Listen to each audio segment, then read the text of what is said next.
calor aqui. É de flanela isso aqui. Peraí, deixa eu... Quer me dar blazer? Por favor. Vamos lá. Pessoal, com um pequeno atraso, mas com uma grande vantagem. Olho no olho de hoje com Reinaldo Azevedo. Tá bom, prefeito? Um dos maiores nomes da imprensa brasileira. Tenho um enorme respeito por ele. Ele correu muito para estar hoje conosco, porque... E o prefeito que não vai me multar. Não, está isento da multa, completamente. Ele já fez Rede TV, Jovem Pan, já escreveu, já respondeu centenas de internautas e chegou aqui esbaforido, mas em tempo de fazer olho no olho. Aliás, olho no olho especial hoje com Reinaldo Azevedo. Quero deixar muito claro para você que está nos acompanhando que o meu respeito e a minha admiração ao Reinaldo Azevedo nunca o impediu de fazer críticas a mim como prefeito da cidade de São Paulo e nunca me impediu de respeitar o posicionamento crítico dele em relação às recomendações, observações que ele faz à frente das colunas, à frente da Rádio Jovem Pan e da Rede TV, em muitas atitudes e iniciativas que nós fazemos aqui à frente da Prefeitura de São Paulo. Isso mostra respeito democrático pelas posições. Não, o senhor sabe que eu acho, eu me incomodo. Tira esse negócio do senhor. Sim, senhor, então tá bom. Então, não pode. Vamos de você. Aqui por decreto. Por decreto. Por decreto. Aqui Então, Vossa Excelência, Vossa Senhoria, não pode. senhor, nós acabamos por decreto. Então vai ser você, seu João, não.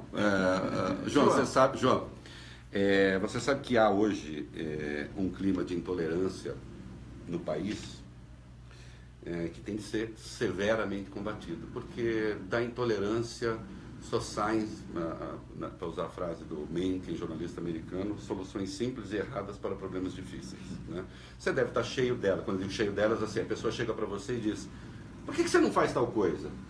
Aí você fala: pô, mas será que essa pessoa meditou minimamente no que está me propondo e no desastre que seria se eu adotasse isso? Para onde caminha o radicalismo e o sectarismo, né? De um lado e de outro. Às vezes as pessoas falam: não, mas você é um dos responsáveis por isso, porque eu inventei o termo petralha. Lá atrás, quando ninguém... Pegou, né? Eu criei o termo petralha antes do PT chegar ao governo federal. Né? E eu disse: não é todo petista que é petralha, é só o petista que justifica o roubo como estratégia de poder. Né? Eu inventei o termo esquerdopata, quer dizer, que é o cara assim, ele só compreende que possa haver uma saída para determinados problemas se tiver uma marca ideológica ali que corresponda à sua visão de mundo. Né? Passei a chamar o Lula de apedeuta quando ele se orgulhava, e eu acho um dos homens mais inteligentes do Brasil. Né? Mas eu não aceitava que ele fizesse apologia da ignorância, aí sim. Né? O Fernando Henrique, sociólogo tal, eu não, operário, consegui chegar. Então, aí pergunto: mas você não ajudou a criar esse clima de intolerância? Não. Naquele momento, é fato, você não conseguia articular um discurso alternativo à esquerda. Eu me lembro, primeira vez que eu falei sobre João Dória, e a gente se conheceu muito depois, foi no tal do movimento apelidado de Cansei. Né? O nome oficial era... Depois do movimento cívico, brasileiro. Isso. Cansei. Logo depois do Mensalão. Mal sabíamos nós, como diz o ministro Gilmar Mendes, Tribunal de Pequenas Causas. Virou um assunto do Tribunal de Pequenas Causas. Exatamente. E aí houve esse movimento, e eu lembro o quão demonizados vocês foram, né? Os que pertenciam a esse movimento, inclusive na grande imprensa, inclusive por artistas, alguns até amigos nossos e tal, mas eu lembro do queridíssimo Jô Soares, que eu amo, mas fazendo, cansei, como se fosse um negócio assim, um ataque de frescura. Não, e já era o cansei do quê? Cansei de aparelhamento da máquina pública, cansei de políticas servirem mais ao partido do que ao país, cansei de ver o benefício de curto prazo ser dado em prejuízo do que vai acontecer com o país lá na frente. Eu cansei disso. Da cooptação. De parlamentares. E finalmente, cansei da corrupção. Eu tenho o direito de me cansar. É um direito cidadão que eu tenho, de me cansar e expressar meu cansaço. Só que a máquina petista fez o que então? A máquina petista transformou essas pessoas em inimigas públicas. Né? Ou em inimigos públicos no sentido genérico. E não eram, né? E aí eu lembro que eu fiz a defesa não do João, mas do movimento, e nós nos encontramos anos depois, deve fazer uns 2 ou 3 anos, a primeira vez que falamos pessoalmente, num evento da Jovem Pan. E aí o João veio, me agradeceu e lembrou, e eu fiquei feliz com isso, porque, de fato, né? À época, na grande imprensa, eu fui o único que disse, escuta, gente, qual é o problema de haver cansados? Defendeu esse movimento. Foi o único. Mas, enfim... E olha o que aconteceu com o país. E olha o que aconteceu com o país. Quer dizer, então, eu digo, nós, os críticos, né, estávamos certos. Eu me lembro, João, você imagina o que era eu ter meu blog em 2006? No auge do petismo poder. lulista. Em 2006, quando o Lula está se reelegendo, 2007 e 2008, no segundo mandato, e aí veio a crise, e aí diz, não, a crise nunca bateu aqui, porque nós fizemos as coisas certas. E eu dizia, opa, peraí, vocês estão empenhando o futuro. Olha aí, as commodities já despencaram, e vocês estão agindo como se as commodities estivessem ainda com o triplo do valor. Vocês vão quebrar o país. E aí diziam, essa gente, a direita pessimista e tal. Teve um jornalista que chegou a dizer o seguinte, saiu uma pesquisa sobre o Lula com, era 87%, se a memória não falha, Datafolha, de ótimo e bom, uns 10 ali, 8 ou 9 de regular, e tinha 4% de ruim péssimo. Aí ele escreveu o seguinte texto, quem serão esses 4%? Devem ser os leitores do Reinaldo Azevedo. Né? Eu disse, olha gente, eu não tenho 4% do leitorado brasileiro. Hoje eu já tenho bem mais do que isso, podem roer o cotovelo. E foi além, né? Ele quis botar um triângulo amarelo no meu pijama listrado, né? Ele queria me transformar no seu judeu de campo de concentração. Que ele disse, onde moram essas pessoas? Quem são elas? Isso é um jornalista de esquerda com uma mão, né? Então, ali era muito difícil fazer e articular qualquer forma de resistência, se apanhava muito. Hoje, felizmente, eu estou apanhando do outro lado também, porque há uma intolerância reflexa e igualmente burra no campo da direita, e eu não tenho nenhum problema em... Quando eu tenho de confrontar com isso, eu vou para o confronto e fim de papo. Quer dizer, eu não, assim, estamos aqui no Facebook, ótimo, mas eu não falo para levar curtida no Facebook. O curtida ou não curtida, às vezes é preciso dizer coisa, você já disse coisas agradáveis para o seu filho, certamente. Eu também já disse para ele não tenha gostado. Ele pode não ter gostado. Era necessário ouvir? Eu acho que sim. Mas depois eu me revelei, na verdade eu estava errado, meu filho... Bom, eu sou o pai que sou, eu não posso ser o pai ideal. Tá certo? Então, eu tenho que falar aquilo que eu penso. Acho que há um clima de intolerância, e às vezes de gente que inclusive te apoia, acho. Você sabe disso porque eu já te falei. Né? E precisa parar, precisa voltar para o leito. Porque isso alimenta este absurdo que vai acontecer amanhã. Que vai acontecer. Vamos ver extensão. Né? Mas assim, é incrível, né? Os reacionários estão na rua. Os reacionários estão na rua. O que eles querem? Um sistema de privilégios. É isso que eles querem. Eu estou amanhã na Folha de São Paulo, tratando de um outro assunto, mas o pezinho eu dediquei na minha coluna a responder com alguma graça ao Jânio de Freitas, né? Que o Jânio de Freitas disse que toda a greve justifica esse movimento dos espolhados, dos que não tem nada. Eu disse, olha, seu Jânio de Freitas, esse movimento na rua amanhã já estava previsto em Raízes do Brasil, do Sérgio Buarque de Holanda. Nos donos do poder do Raimundo Faor. É a casta que tomou conta do Estado tentando manter seus privilégios. É disso que se trata. Que a aposentadoria não vai... A mudança das regras da aposentadoria não vão tocar em mais de 70% dos trabalhadores. Então é busca de privilégios. É isso que eles querem. A manutenção dos privilégios. Então se tem alguém que está... atuando contra o Brasil, são eles.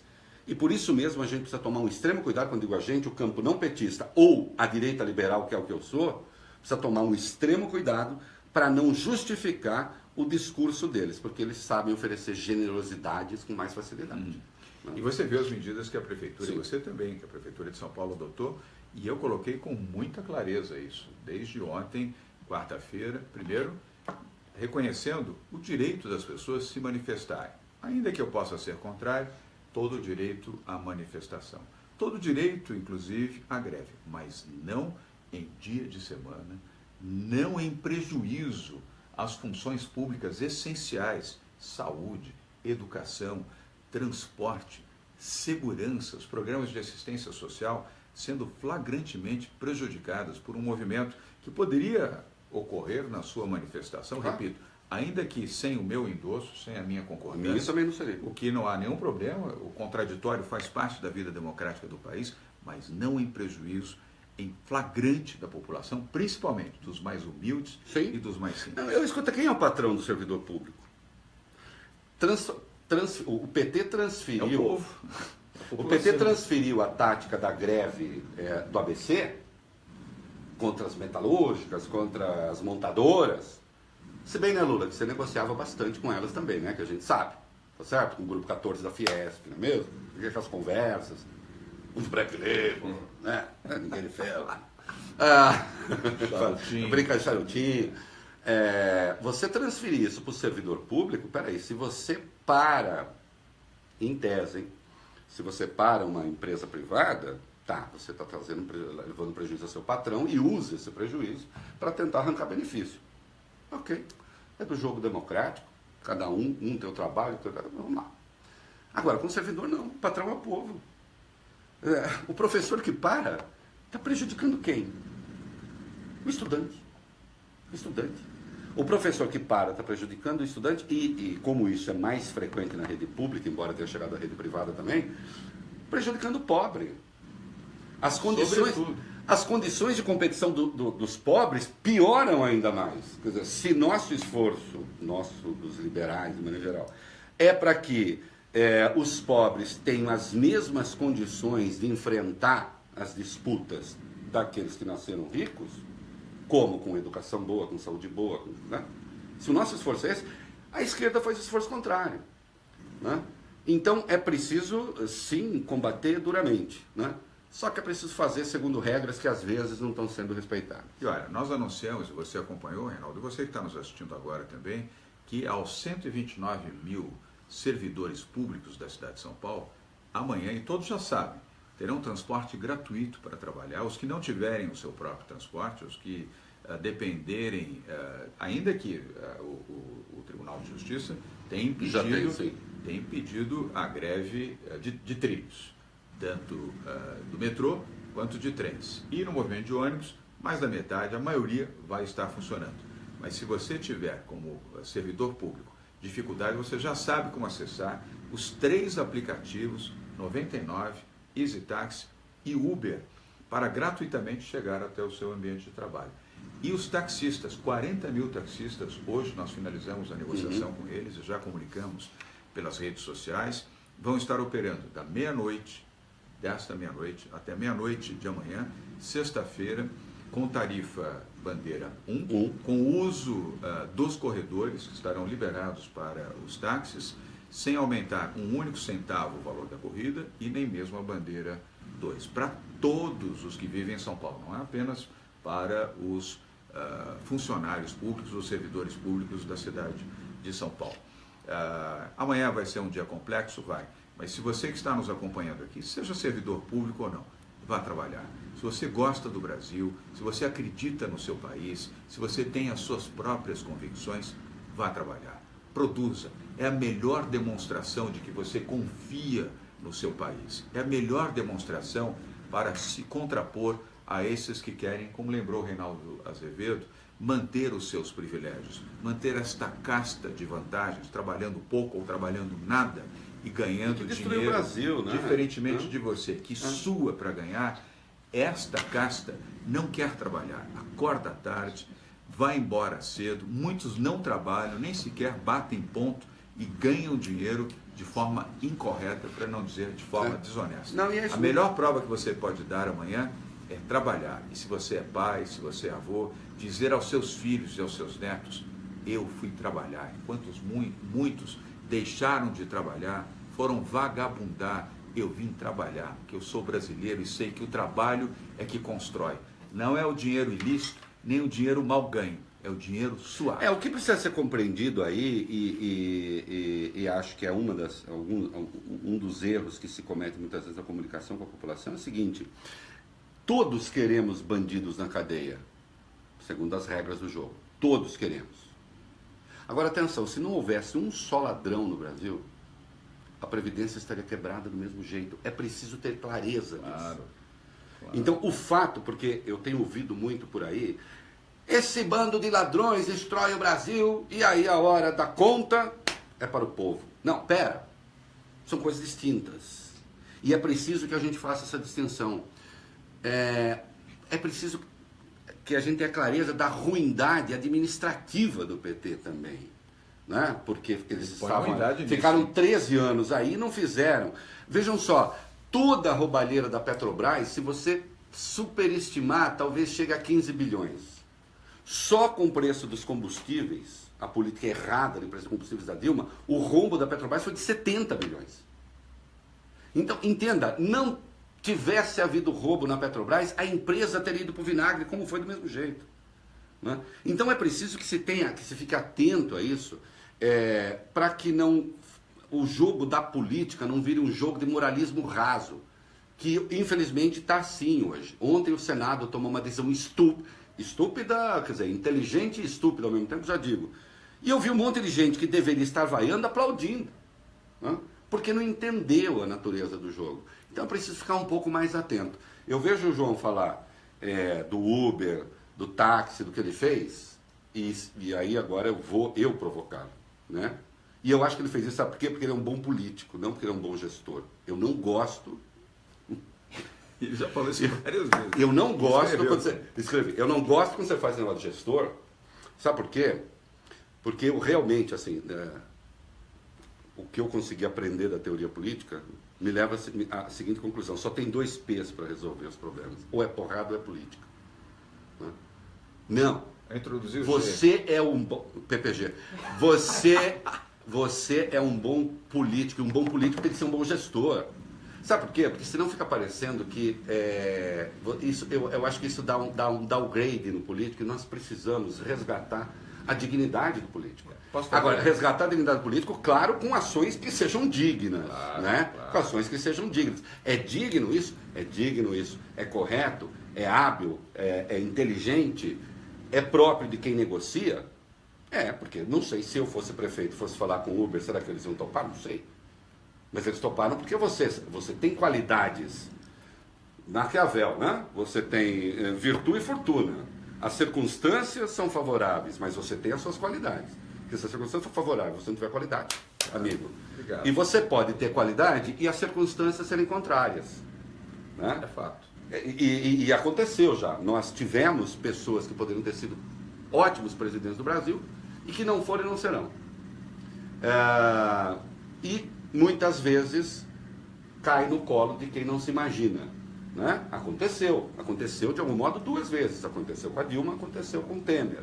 Porque também ninguém contava ali que o processo, até historicamente, né? Aconteceu com José Sarney. Aconteceu com José... Claro, aconteceu com José Sarney. Né? O 6º ano ele arrancou na porrada, mas o negócio ali, o 5º ano, o negócio ali do poder aconteceu, ninguém sabia, Tancredo, então você tem circunstâncias que você não controla, né? Como diria, vamos citar aqui o bom Marx, né? A gente faz a história segundo as circunstâncias que também não são de nossa escolha. Mas eu vou até, aproveitando essa deixa, esclarecer para você, Reinaldo. Aliás, já comentei isso com você, mas para você que está nos assistindo agora. Eu respeito os políticos. Sou filho de um. Meu pai foi deputado federal. Foi caçado e exilado pelo golpe militar. E eu amo muito meu pai, a sua memória e o seu maior legado a mim e aos meus irmãos, que foram as suas lições de moral, as suas lições de vida. Meu pai não pôde nos deixar patrimônio nenhum, infelizmente, mas nos deu o maior patrimônio que poderia deixar. O legado de dignidade, de honestidade, de decência, de defesa do Brasil. Aprendi com ele, mesmo no exílio, sofrendo como sofreu, a amar o seu país, como eu amo. Então, eu não desrespeito os políticos. Eu não me sinto um político, eu me sinto um gestor na política. E entendo a importância, e você fez uma observação aqui, não só prudente, como verdadeira.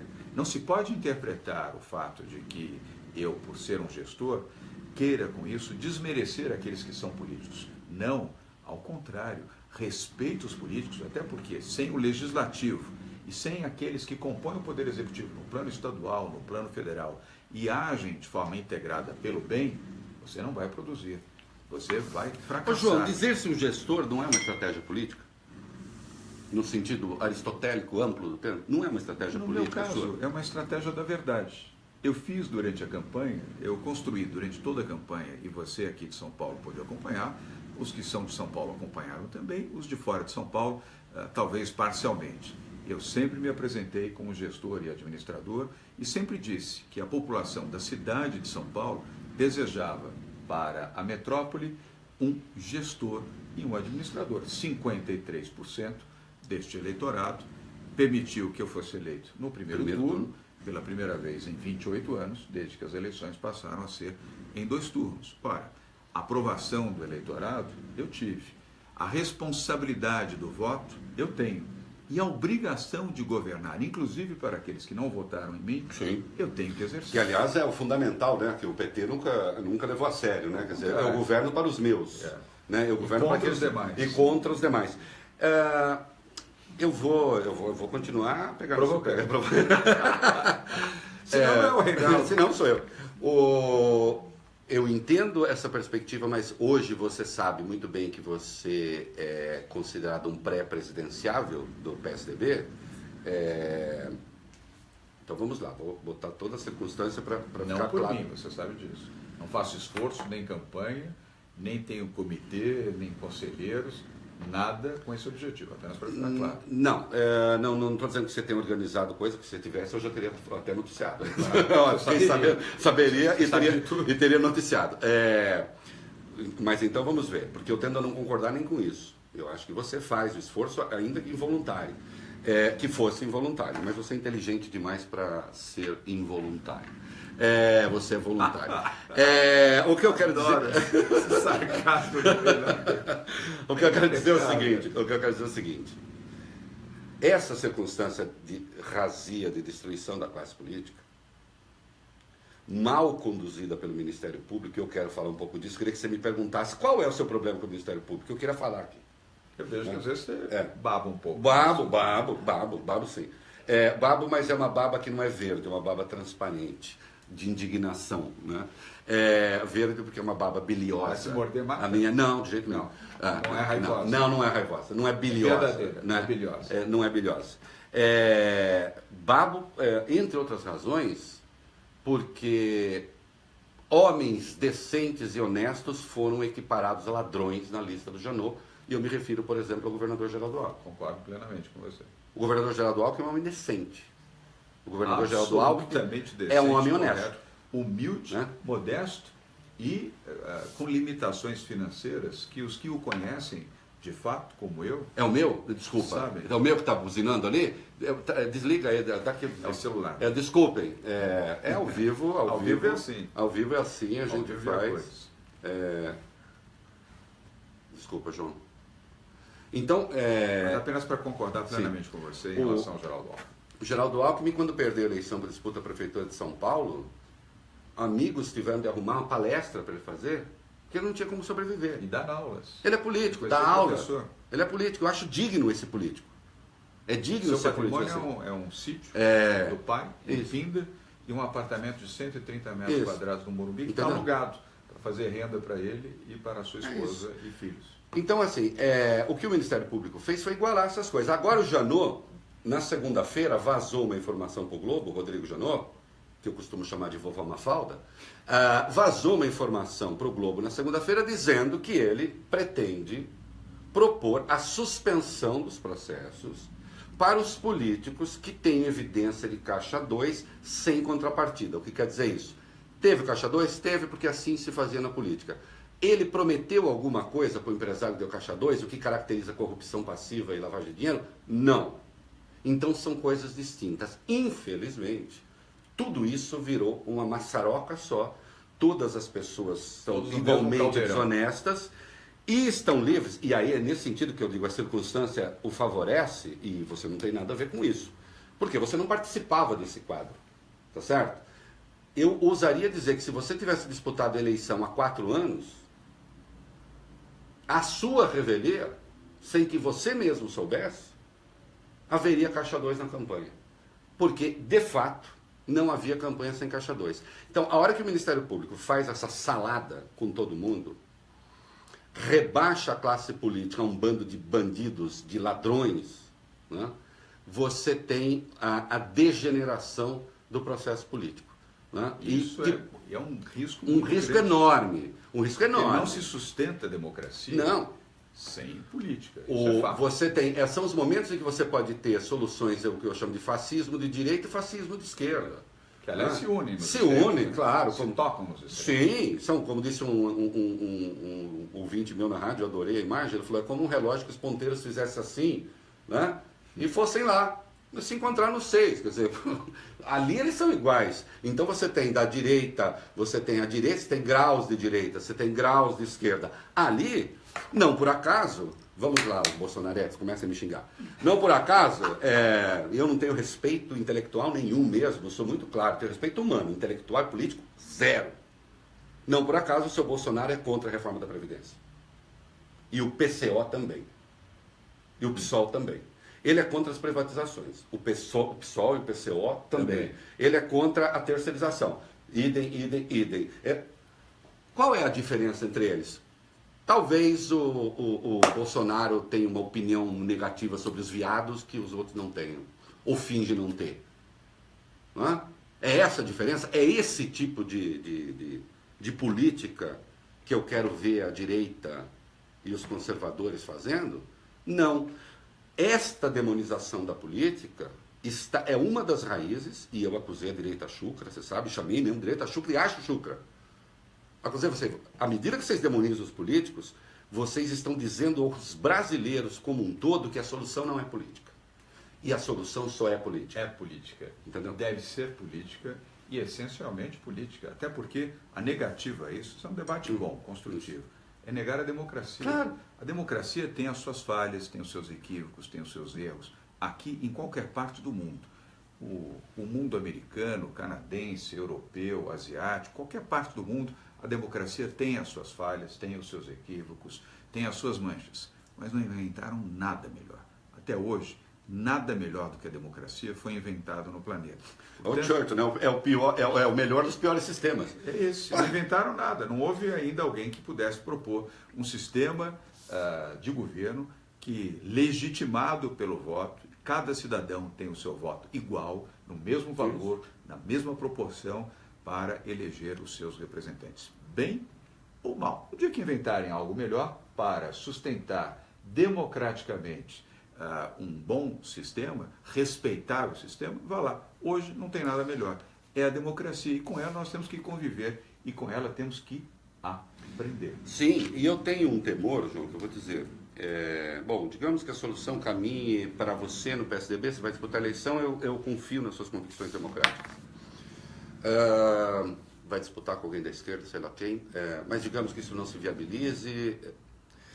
Eu tenho muito receio e não acho que as circunstâncias sejam completamente hostis a essa possibilidade de você ter um governo autoritário, não me importa a marca, se de direita ou de esquerda, que vá se aproveitar de todas as transgressões ao Estado de Direito que estão em curso e estão na Lava Jato. Um cara de direita como eu dizer isso, eu sei que dói na consciência de um monte de gente. Um cara de direita como sou, dizer que o seu Deltan Dallagnol desrespeita a lei quando grava um vídeo contra o Senado, não é papel dele. Não é papel dele como não era papel do Ministério Público do Trabalho, você viu? Soltar uma nota. Soltou uma nota, o Ministério Público do Trabalho, um órgão do Estado brasileiro.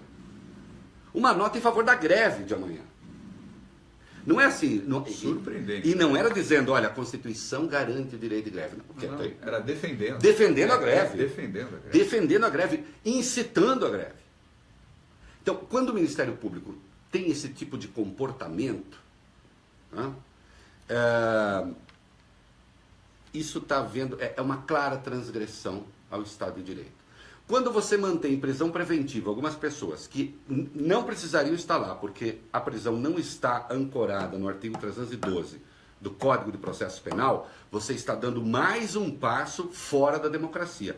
todos esses passos fora da democracia, não duvidem, João presidente, eu não acho que ele vá se aproveitar disso. Eu acho que ao contrário, ele vai tentar fazer no limite do que pode, como chefe do executivo, ele iria tentar fazer a coisa voltar para o seu leito. Mas tem gente que vai se aproveitar. Porque se transgrediu para eles, pode transgredir para nós também. Por que não? É uma análise possível. Isso é muito grave. Ainda que condenável, possível. Claro. E você tem aí alguns comportamentos que são absolutamente detestáveis, com análises absolutamente estúpidas. Aí eu quero voltar à questão do fórum especial, por exemplo, que é o que eu chamei o mais caro dos ouros dos tolos, né? Que é o fim do fórum especial. Então vamos lá. O seu Roberto Barroso, ministro do Supremo, que não se conforma em ser ministro do Supremo e, portanto, deveria atravessar a Praça dos Três Poderes e disputar a eleição, em vez de legislar como ministro do Supremo, que não é papel dele, resolveu pegar uma questão, e ele já fez isso em relação ao aborto, por exemplo, né? Você sabe disso? Chegou lá, pegou, para dar um habeas corpus, ele disse, tem mais, o aborto até o 3º mês é legal. Mas o Código Penal diz que não. E daí o Código Penal? Se dane o Código Penal. Foi às favas. Não é as favas do Código Penal, né? Então agora ele disse, bom, foro especial, nós precisamos restringir o foro especial aos crimes cometidos pelos políticos no exercício do mandato. Fora do exercício do mandato, vai para o 1º grau. Parece razoável. Parece razoável, mas não é. Primeiro, foi um crime cometido vai ser julgado pela esfera estadual ou federal. Se for pela esfera estadual, são 1.200 juízes. Se for pela estadual, são mais 18 mil. Nas instâncias. Nas instâncias. Então você vai ter políticos, inclusive ministros de Estado. Eu brinquei hoje, um prefeito de Xiririca da Serra, do Mato Dentro, um juiz, pode mandar prender o ministro de Estado. Mas nos Estados Unidos, a estrutura judiciária dos Estados Unidos é outra, não é essa nossa. Completamente diferente. Completamente diferente. Aqui, um juiz do Piauí, outra de São Bernardo, manda tirar o Facebook do ar e o WhatsApp do ar. Você acha que um juiz do Maine manda tirar o WhatsApp do ar nos Estados Unidos? Nunca. Nunca. Primeiro Não. que não pode. Que não pode. Não é? Então, assim, a estrutura é completamente outra. Aí vai o Senado para responder a essa coisa que o ministro está fazendo e que não é certa mesmo, pega um projeto do Álvaro Dias, equivocado, né, senador? Mais equivocado não poderia ser. Extinguindo o foro especial para deputados e senadores. Também eles vão todos para a primeira instância. Vão as cobras criadas do PMDB, porque né? E atenção, eu critico as pessoas safadas, eu não critico as pessoas inteligentes. Safada sim, inteligente não. Dizer, vamos acabar com o foro para... Por que só para político? Para deputado e senador? Então vamos acabar para todo mundo. Claro. Inclusive os juízes. Os promotores. A regra deve servir a todos. Atenção, deu 75-0. Um troço que em tese é contra senador. E boa parte da imprensa não se perguntou por que é que um troço contra senador conta com apoio de 75 senadores e não tem um voto contrário. Teve um que não votou, porque não votou. Que era o presidente. Isso. E todos E 5 que faltaram, sei lá, estão doentes, que é o que é normal. Né? Atenção. O que isso implica? Vamos ver. Digamos que a Câmara aprova essa estrovenga. Tomara que não. E eu vi as redes sociais de direita aplaudindo. Só faltaram cantar e tocar flauta para os senadores. Atenção. O texto que está lá permite que um juiz de 1º grau julgue um ministro do Supremo. É a subversão total da ordem. É como um juiz qualquer nos Estados Unidos, lá da cidadezinha de não sei julgando um membro da Corte Suprema. É isso que está lá. Aí diz assim, não, mas no caso dos políticos, veja bem, os crimes cometidos antes... Não, vamos discutir os crimes cometidos antes. Então tá, então ele se elegeu deputado, cometeu um crime antes, se elegeu deputado. Teria foro especial, não tem mais. Aí o troço dele vai seguir adiante. Primeira instância, segunda instância, terceira instância, condenado, cana. Cana, vai. A Constituição só permite prender parlamentar, e está certo, em flagrante. Isso não é flagrante. Cumpre-se a Constituição ou se cumpre uma vontade episódica do Congresso? Se isso fosse aprovado. Isso vale também para o texto do Barroso. Evidentemente, você tem que proteger a Constituição. Então, assim...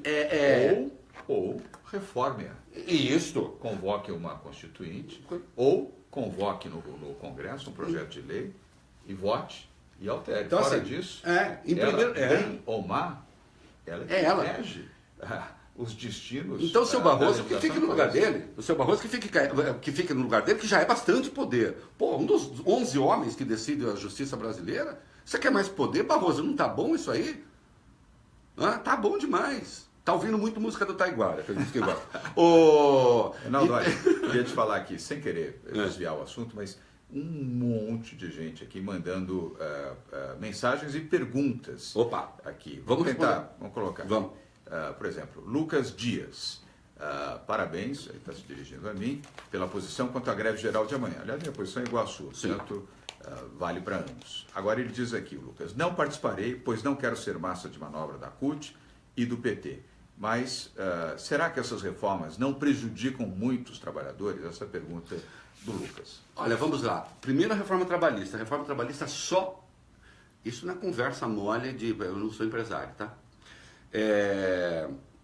Eu não quis dizer isso, é por isso que eu ia corrigir. Peguei você. Não, por isso que eu ia corrigir. Não é conversa mole sem sentido, eu estou fazendo uma defesa de interesse, porque aí as pessoas podem achar isso. Agora sim. Não, imagina, eu defendo. Eu só não quero nunca mais ser empresário, eu já fui nunca mais. É muito difícil, né? É muito difícil. E o PT também me perseguiu, vou ver se... Mas quando o João for presidente... Para com isso. Veja só. Não há um item da reforma trabalhista, João, que prejudique os trabalhadores. Nenhum. Nenhum. Zero. Ao contrário. Ao contrário. Ao contrário. Beneficia. A hora extra passa de 20% para 50%. Regulariza o trabalho do home office, que hoje o cara faz e não tem regulamentação nenhuma. As empresas talvez nem queiram, preferissem não ter isso. Vamos ser claros. Que hoje está ali, é um negócio meio formal, ali, né? Então, regulariza esse trabalho. Regulariza a jornada intermitente. Nós sabemos... Eu reformei uma casa na praia e tal, e, evidentemente, fiz tudo dentro da lei. É um trabalhão você convencer as pessoas de que você precisa documentar as coisas, regularizar as coisas, porque eu não quero que alguém se machuque ali e esteja sem a devida proteção de saúde. Vai acontecer isso. Então não há... não, mas tem lá a demissão negociada, que é uma das coisas que estão tentando pegar no pé. Hoje, quem é demitido saca o fundo de garantia integralmente e recebe uma multa de 40% sobre o saldo. Tá certo? O cara é demitido, ele tem esse direito. Se ele pedir demissão, ele não tem direito a nenhuma coisa nem a outra. Primeiro que ele não saca, e logo como ele não saca, não tem multa sobre aquilo. Isso ele já não tem. Já não tem. Já não tem. Foi nova modificação. Não, nova modificação. O que está se propondo agora? A demissão negociada é o seguinte, nós sabemos, eu já vi, já passei por isso. A pessoa quer sair, mas ela quer o fundo. Porque para ela o fundo é importante. Então ela pede para você fazer uma demissão falsa, só para sacar o fundo. A empresa não pode fazer isso. Algumas fazem e tal. Agora você vai regularizar, regulariza da seguinte maneira. Tá, você sacará 80% do fundo na demissão negociada e terá direito a 50% da multa. Aí eu pergunto, onde está o prejuízo da classe trabalhadora? Onde está? Nenhum. Ao contrário. Contrário. Volto a dizer, o benefício. Não há prejuízo, há benefício. Benefício. Isso é claro, absolutamente. No caso da reforma da Previdência, então, atenção. A reforma da Previdência vai cortar alguns privilégios? Vai, e tem de cortar. O que sentido faz um funcionário público que ganhe 15, 20 mil reais, ou o topo da carreira, 37, acho que agora, né, Francisco? Mas que sentido faz ele se aposentar com, pelas regras em curso, 50, 51 anos, e passar mais uns 30 e poucos recebendo salário integral? Ou seja, ele mais vai receber do sistema previdenciário do que ele contribuiu. Durante o período em que supostamente trabalhou. Exatamente. Então, isto é, a reforma da Previdência, para ela ser efetiva, ela vai ter de cortar alguns benefícios? Vai, mas de quem? Do pobre? Do trabalhador comum? Uma ova. Zero. Nada. Ele vai ter que trabalhar um pouco mais, eventualmente tem que trabalhar um pouco mais, porque quebraram o sistema. E cá entre nós. Quebraram? Cá entre nós. Qual é a sua idade? Eu tenho 35. 55. Mentira. 55 anos. Eu tenho 59 anos. Você, não sei qual é a sua idade, você que está nos assistindo agora, você, em sã consciência, com todo equilíbrio, você acredita que alguém aos 55 anos deva se aposentar? Você acredita que o Reinaldo, que tem 55 anos, não está capacitado física, mentalmente, espiritualmente, ou sob qualquer ponto de análise? Mentalmente eu não sei, para, mas o resto... para qualquer tipo de trabalho? Eu tenho 59 anos, trabalho 16, 17, 18 horas por dia. Está certo que eu exagero, mas não tenho nenhum problema para trabalhar. Qual é a dificuldade? Como todos os países, ou pelo menos quase todos, dos que eu conheço, civilizadamente, você tem aposentadoria aos 65 anos de idade. E ainda assim, convenhamos, 65 anos você ainda está em plena atividade. Eu espero, tá? Eu espero também que você, se você está nessa faixa acima de 50 anos, que você tenha uma vida pródiga e boa até os 80 ou mais anos. Qual é o problema de você prosseguir trabalhando e contribuindo, evidentemente, para a sua aposentadoria quando você completar 65 anos? As mulheres têm um período um pouco menor, Isso, achei justo até essa Não, modificação. também. Mas qual é o problema disso? Só aqueles que querem ter privilégio e vantagens e não a compreensão da realidade. No caso das mulheres, você sabe que eu não me opus, mas eu chamei atenção para uma... Porque eu defendi a aposentadoria dos policiais aos 55 anos. Por quê? Eu tenho um amigo policial. E ele disse assim, eu não tenho nenhum amigo policial acima de 60 anos.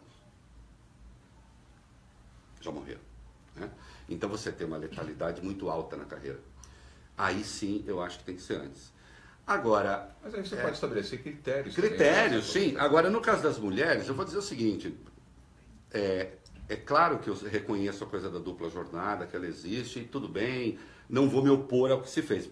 Não vou me opor, mas atenção, a Previdência não deveria ser o lugar para resolver questões que são de natureza das relações sociais. Quer dizer, se existe uma cultura machista no Brasil em que o homem, a mulher e o homem chegam os dois em casa, ele vai lá, senta e fala, amor, traz uma cerveja. E a coitada vai lá, cozinha, traz a cerveja, faz não sei o quê.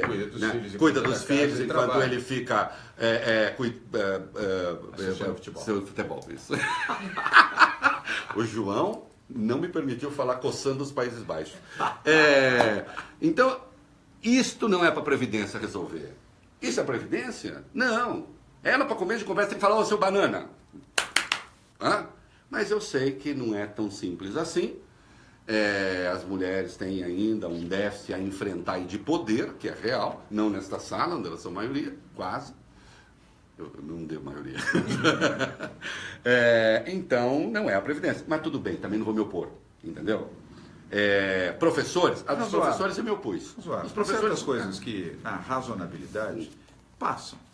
Agora, você sabe que eu recebi... Quando não é razoável, não dá para uma ouvinte minha ontem mandou uma questão interessante e outro ouvinte hoje respondeu com uma questão interessantíssima também, porque toda profissão tem a sua periculosidade e seus percalços. Né? Aí ela disse, Reinaldo, você disse que contra a aposentadoria precoce para professores e tal, mas você pensa numa mulher de mais de 60 anos, numa escola infantil, tendo que sentar em posição de índio para brincar com criança, tal. Eu falei, olha, ainda assim, acho que dá, a posição de índio, faz lá uma ginástica. Aí veio um ouvinte hoje e disse, olha, eu sou médico intensivista. Eu passo horas na UTI, às vezes eu fico 24 horas sem dormir. E transito num dos ambientes mais patogênicos que possa ter. Só tem doente ali. Né? As infecções hospitalares, quando pegam... Sem contar que um médico vive em situações de ver, assistir, infelizmente, o seu paciente morrer. Atenção, você imagina o desgaste psicológico que isso é? E eu fiz uma cirurgia de cérebro, você sabe, em dezembro, né?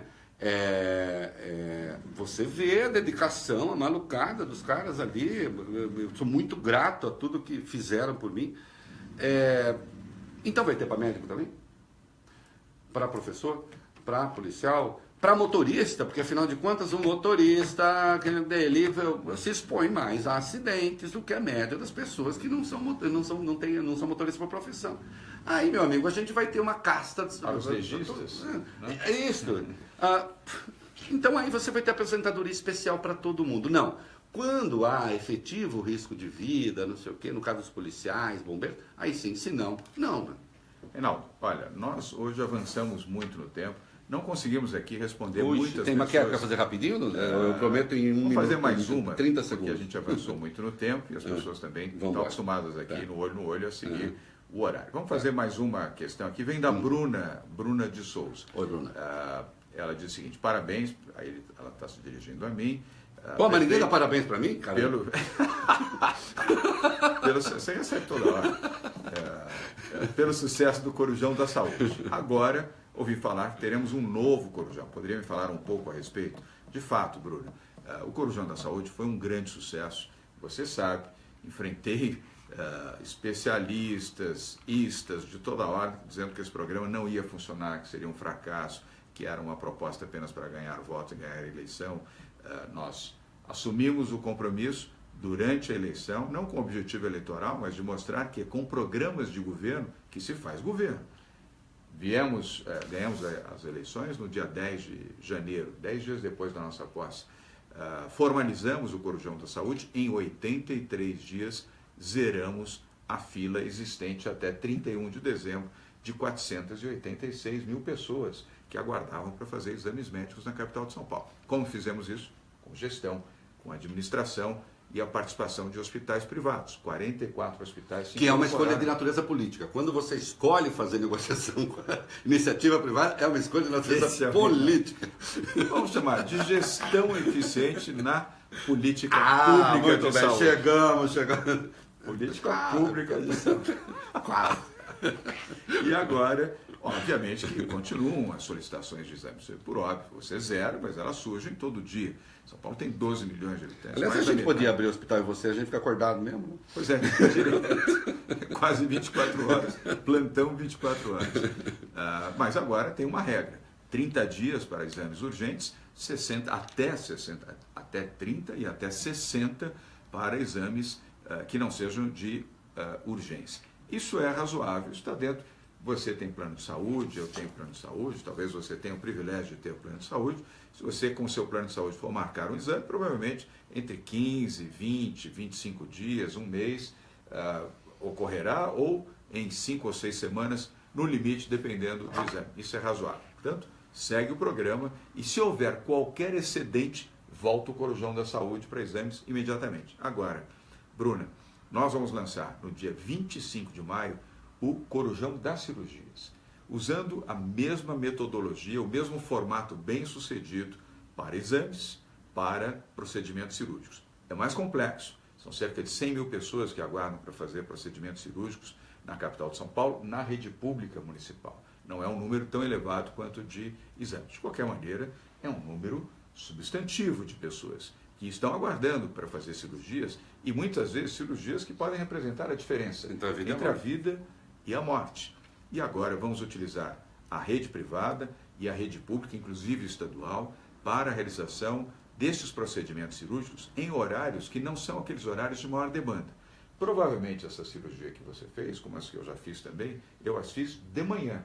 Provavelmente a sua tenha sido feita de manhã também. Sim. Se você que está nos assistindo fez algum procedimento cirúrgico nos últimos tempos, vai se lembrar que muito provavelmente isso aconteceu pela manhã. Ora, o horário da tarde, muitas vezes, tem uma enorme disponibilidade na rede hospitalar. E também médicos, os instrumentadores, os que atuam em torno de uma mesa cirúrgica, fazem isto na parte da manhã. À tarde tem esta liberdade, tem um pouco mais de tempo disponível e início da noite também. Há um mesmo sentimento daquilo que fez do Corujão da Saúde de Exames um sucesso, vamos utilizar estas faixas vespertinas para que corpo médico, centros cirúrgicos, equipamentos e produtos sejam utilizados nesta faixa horária. Conseguimos, inclusive, Reinaldo, e para você, Bruna, recursos do Ministério da Saúde para ajudar a realizar este procedimento a partir do dia 25 de maio, para, num curto prazo, num relativo curto prazo, não serão os 90 dias do Corujão de exame. Isso vai levar um pouco mais de tempo, estamos calculando de 6 ao limite de 10 meses para fazer isso. Muito em breve vamos poder ter esse número com maior precisão. Mas, de novo, gestão eficiente na política pública de saúde. E eu tenho absoluta convicção, absoluta certeza que também, neste caso, vamos ter sucesso. E naquilo que é prioridade na gestão pública, que é a saúde. É em São Paulo, em qualquer cidade brasileira, em qualquer estado brasileiro, eu tenho absoluta convicção de que saúde é sempre o maior problema. E esta é uma das nossas prioridades. Então, Bruna, obrigado por você ter feito essa pergunta. Eu vou deixar as palavras finais com o Reinaldo. A gente estourou um pouco no tempo. Não tem problema, porque me dá o direito de convidar este senhor aqui, que eu admiro muito, jornalista dos mais competentes do país, para voltar no olho, já voltei, para complementarmos esse bate-papo que nós fizemos hoje aqui com o Reinaldo. Eu deixo as últimas palavras para você. Olha, João, eu agradeço o convite. A gente mantém uma conversa profissional. Porque profissional é o seguinte: eu sou jornalista e o João é prefeito. O político vai ser daqui a pouco. Eu sou jornalista e o João é prefeito. Gostei dessa, gostei. E, evidentemente, ele me franqueou enviar algumas perguntas diretamente a ele. Desculpe a assessoria, mas aqui o papo é reto. Né? Mentira. Ele me franqueou uma conversa ou outra e a gente nada mais fez aqui do que a gente faz habitualmente, ainda que de forma mais breve. Né? Eu fico muito satisfeito, o João sabe que eu votei nele, eu não escondi isso de ninguém, né? E acho que fez e está fazendo um bem imenso para São Paulo, e portanto eu me sinto bem ao falar com um político importante hoje na história e na trajetória do país, né? Um político que tem futuro, sem dúvida nenhuma. Vai ser a presidência, vai ser o governo, eu não sei. Eu sei que não faz sentido, não, vai ser a prefeitura, depois eu vou querer voltar a fazer mesmo. Acho que não, acho que há uma trajetória aí, né? E que se cumpra, né? E quero ver o João, quero ver o João comigo, um liberal, que é, como eu, né? As transgressões do Estado aos princípios, aos fundamentos liberais e da Constituição, quando cometidos, não importa por quem, chega lá e fala assim não pode ser não, porque assim não é bom para o Brasil, né? Porque aí, então, o bom gestor, o bom político, vira líder mesmo. Reinaldo Azevedo, obrigado pelo teu tempo, a sua dedicação em vir aqui. Foi um gesto muito generoso. Obrigado. Comigo, foi sobretudo com os nossos internautas que nos acompanham. Espero que não tenha derrubado demais o seu Ibope, acho que não. Não, ao contrário. Olha, um abraço para você. Semana que vem, quinta-feira, às 8h30 da noite, temos mais Olho no Olho. Acelera aí, que eu acelero aqui.